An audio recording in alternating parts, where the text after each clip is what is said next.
Merci Monsieur le Président, Monsieur le Ministre, Monsieur le Rapporteur général, mes chers collègues.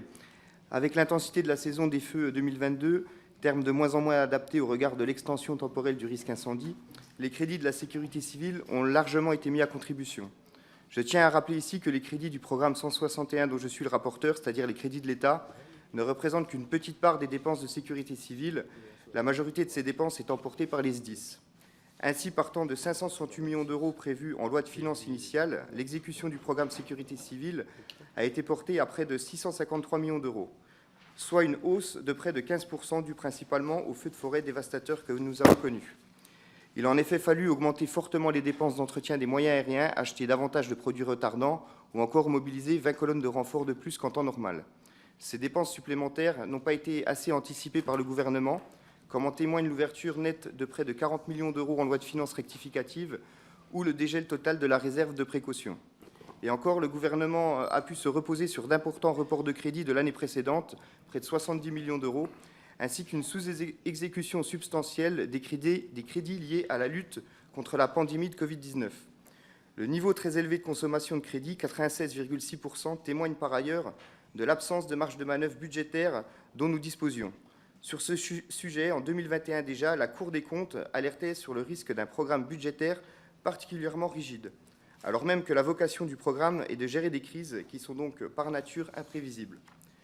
L'année 2022 constitue donc un véritable signal d'alarme pour les moyens de notre sécurité civile qu'il nous faut prendre au sérieux. Je vous ai souvent entendu, Monsieur le Ministre, évoquer la saison 2022 comme une saison exceptionnelle, une saison qui sortirait donc de l'ordinaire. Or, du fait du changement climatique, ce type de saison en matière d'incendie relèvera demain bien plus de la norme que de l'exception. Lorsque j'ai visité la base aérienne de la sécurité civile à Nîmes, on m'a d'ailleurs indiqué que l'année 2022 avait été marquée par une activité intense, mais moindre que pour les années 2017 et 2003 par exemple.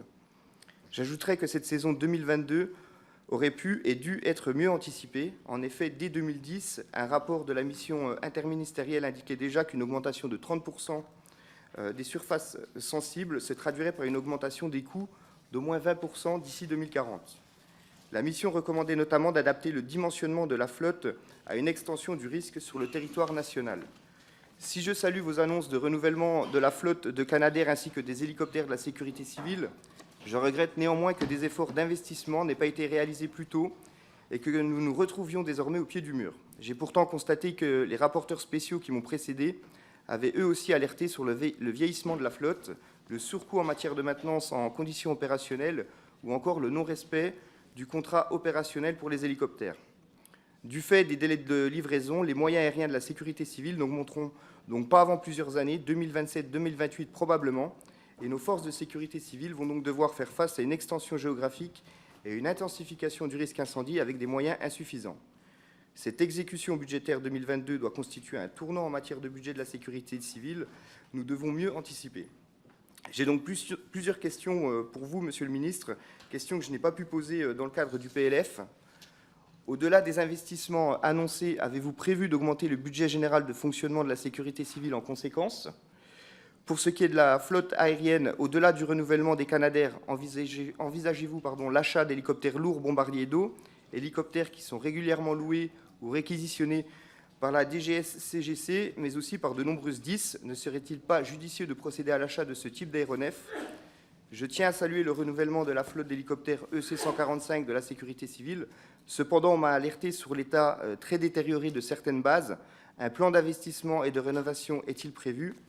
Je me réjouis que vous ayez avancé sur la question de la rémunération et de l'attractivité des personnels navigants de la sécurité civile.